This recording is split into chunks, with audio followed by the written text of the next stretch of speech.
Hello friends, आप सभी का स्वागत है आपके अपने यूट्यूब चैनल विजेता कुल में। तो साथियों, इस वीडियो में फिर से हम Bihar civil court peon exam के लिए हिंदी और इंग्लिश का टोटल 50 क्वेश्चन डिस्कस करने वाले हैं।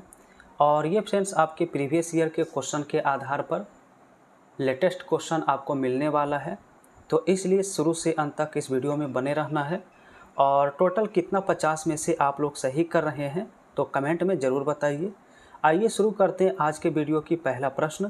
उससे पहले फ्रेंड्स, चैनल पर नए हैं तो आप सभी का प्रतिदिन लाइव क्लास भी हो रहा है। मैराथन क्लास रात 8 बजे से हो रहा है। आप लोग इस समय ज़रूर जुड़िए।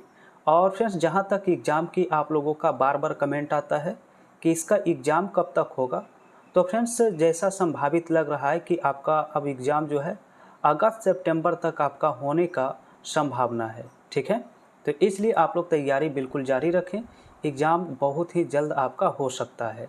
चलिए शुरू करते हैं। पहला सवाल है कि यह कार्य मैं अपने आप ही कर लूँगा।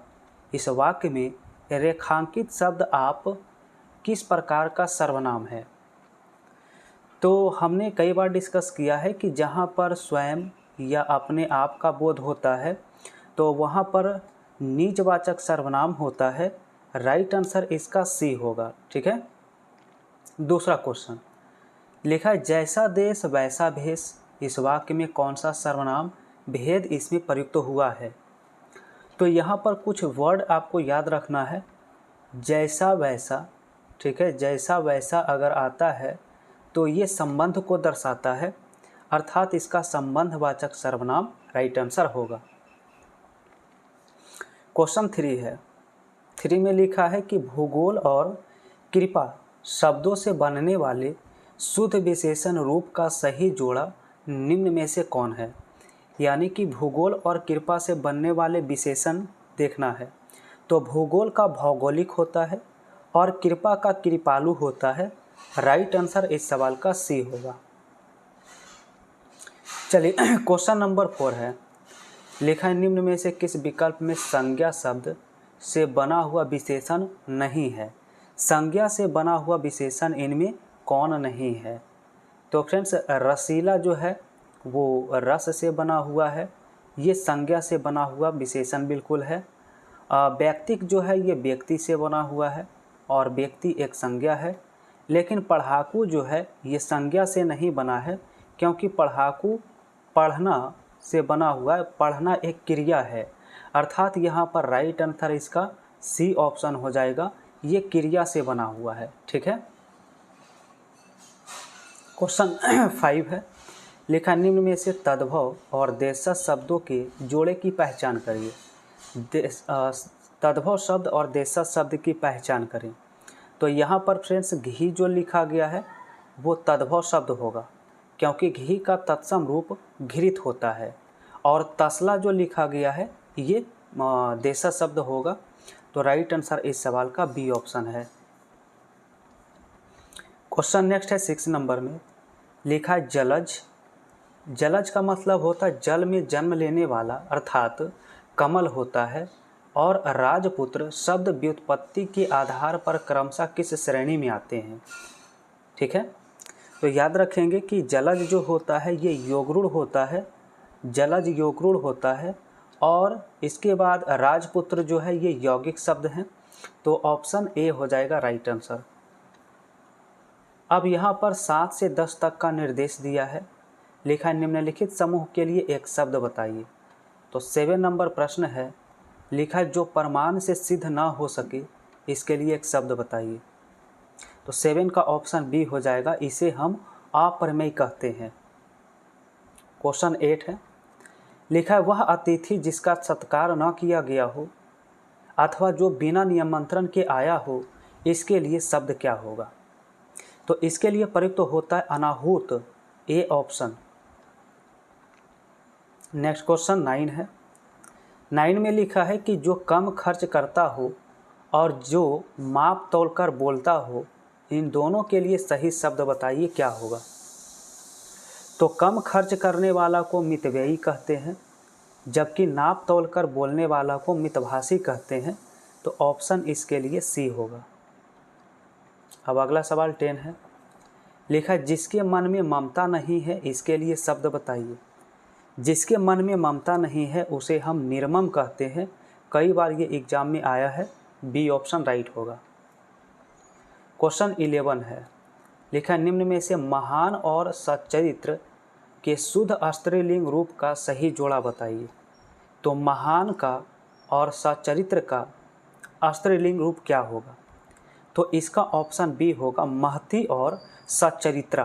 बी ऑप्शन राइट होगा। अगला सवाल 12 लिखा है, हरि ने बैल को मारा और शिष्य ने गुरु जी को फल दिए, दोनों वाक्यों में रेखांकित को विभक्ति क्रमशः किन कारक की है? तो दोनों में देखिए को विभक्ति पहले सेंटेंस में, और इसके बाद गुरु ने शिष्यों को फल दिया, इन दोनों में कौन सा कारक होगा? तो फ्रेंड्स याद रखना है, यहाँ पर हरि ने बैल को मारा तो यहाँ पर कर्म कारक है, जबकि शिष्य ने गुरु जी को फल दिया। अगर कोई किसी को कुछ देता है तो वहाँ पर संप्रदान कारक होता है। इस सवाल का राइट आंसर सी हो जाएगा। नेक्स्ट क्वेश्चन 30 नंबर प्रश्न है, लिखा है पेड़ से एक पत्ता गिरा और वह कुल्हाड़ी से पेड़ काटता है, इन दोनों वाक्यों में से विभक्ति क्रमशः किन कारकों की है? अब देखिए पहला सेंटेंस, पेड़ से पत्ता का गिरना, तो वहाँ पर अलगाव का बोध हुआ है, और जहाँ पर अलगाव का बोध होता है वो आपादान कारक कहलाता है।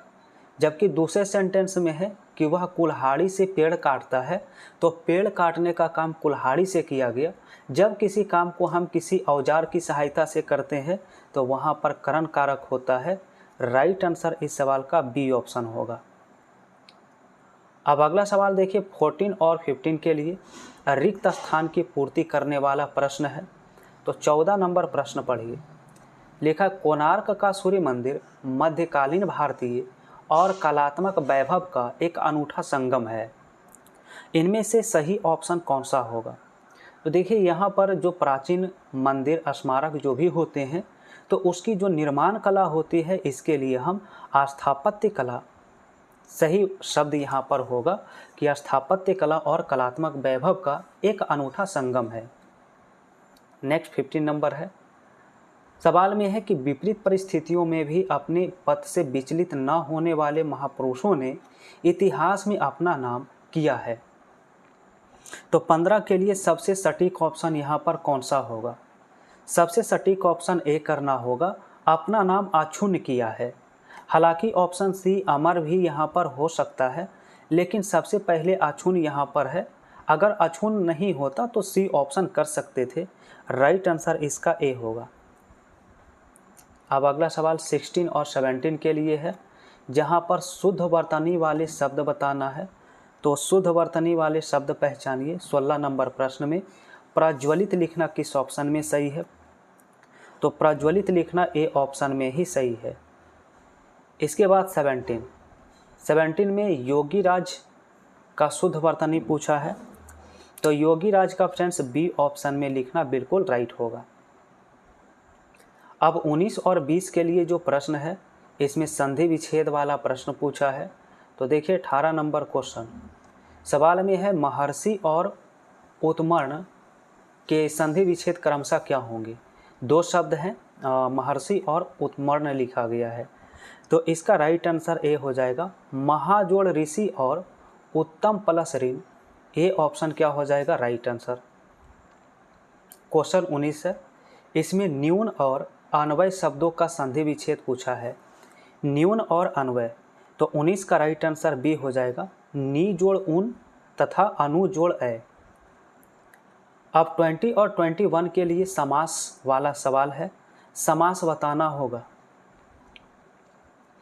20 में है वचनामृत और क्रोधाग्नि में कौन सा समास है? ठीक है, तो 20 यहाँ पर कर्मधारय समास हो जाएगा। वचनामृत और क्रोधाग्नि दोनों में फ्रेंड्स विशेष और विशेषण का बोध होगा, इसलिए इसका आंसर कर्मधारय होगा। अगला सवाल 21 है, लिखा शूल पानी और लंबोदर दोनों में कौन सा समास है? तो शूल है पानी में जिसके अर्थात शंकर, और लंबा है उदर जिसका अर्थात गणेश, तो यहाँ पर विशेष अर्थ का बोध करा रहा है। इसमें कोई भी पद प्रधान नहीं होकर विशेष अर्थ को धारण कर रहा है, इसलिए इसे हम बहुब्रीहि समास कहेंगे। ऑप्शन डी होगा। चलिए अगला सवाल देखिए। 22 और 23 के लिए विलोम शब्द बताना है दोनों में। तो 22 लिखा है अवर और व्यष्टि, दो शब्द दिए गए हैं, इनका विलोम शब्द क्या होगा? तो राइट आंसर ए होगा, प्रवर और समष्टि होगा। इसके बाद 23 नंबर में अनाहूत और सत्कार शब्दों का सही विलोम शब्द पूछा है। तो अनाहूत का आहूत होता है और सत्कार का तिरस्कार होता है। अगला क्वेश्चन 24 और 25 के लिए पर्यायवाची शब्द पूछा है। तो 24 में देखिए तात और आत्मजा का क्रमशः सही पर्यायवाची शब्द पूछा है, क्या होगा? तो तात का होता है पिता, जबकि आत्मजा का होता है पुत्री।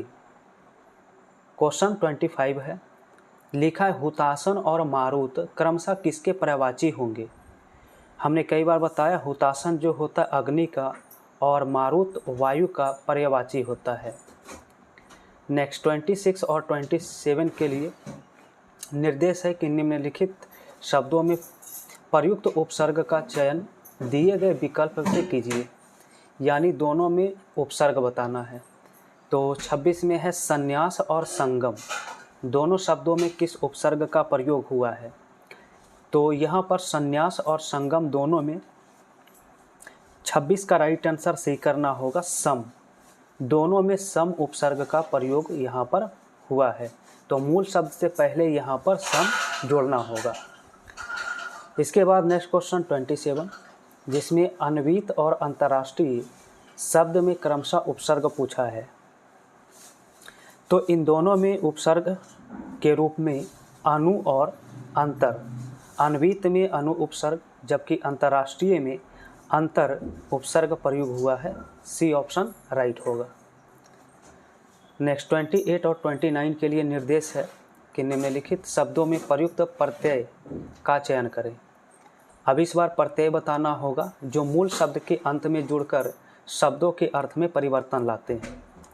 तो औपन्यासिक और वैयक्तिक शब्दों में प्रत्यय क्या है? दो शब्द है, इन दोनों में एक जो है वो प्रत्यय प्रयुक्त हुआ है। इन दोनों में क्या होगा? एक प्रत्यय। इसके बाद अगला सवाल 29 है, लिखा है गरिमा और लघिमा, इन दोनों शब्दों में किस भाववाचक तद्धित प्रत्यय का प्रयोग हुआ है? तो 29 का right answer friends B option होगा, दोनों में ईमा प्रत्यय का प्रयोग हुआ है। अब अगला क्वेश्चन देखेंगे 30 और 31 के लिए मुहावरा दिया गया है। तो दोनों के मुहावरा का अर्थ देखना होगा। पहला है अंगूठा चूमना और दूसरा है काट तो खून नहीं। इन दोनों मुहावरों का अर्थ क्या है? अंगूठा चूमना और काटो तो खून नहीं, मुहावरे का अर्थ क्रमशः क्या होगा? तो ऑप्शन ए होगा, पहला का होगा चापलूसी करना और दूसरा का होगा भयभीत होना। चलिए नेक्स्ट प्रश्न 31, लिखा है 9 दिन चले 2.5 कोस और आँख का पानी ढलना, सही अर्थ क्रमशः इनका क्या होगा? तो दो यहाँ पर मुहावरा दिए गए हैं, इन दोनों का अर्थ पूछा है। तो पहला का होगा बहुत सुस्त होना और दूसरा का होगा निर्लज होना, यानी सही आंसर ए ऑप्शन है। अब अगला सवाल 32 और 33 के लिए संज्ञा का भेद पूछा है, क्या होगा? तो चलिए 32 में देखिए, लिखा है रामायण और कच्छा संज्ञा के क्रमशः कौन से भेद हैं? तो रामायण एक विशेष ग्रंथ है, जबकि कक्षा जो होता है इसमें बहुत सारे विद्यार्थी होते हैं। तो रामायण व्यक्तिवाचक संज्ञा होगा और कक्षा समूहवाचक संज्ञा होगा। तो 32 का राइट आंसर सी हो जाएगा। अगला क्वेश्चन 33 है, इसमें लिखा है माधुरी और पशुता शब्द संज्ञा के किस भेद के अंतर्गत आएंगे? तो 33 का बी हो जाएगा, दोनों भाववाचक संज्ञा के अंतर्गत आएगा।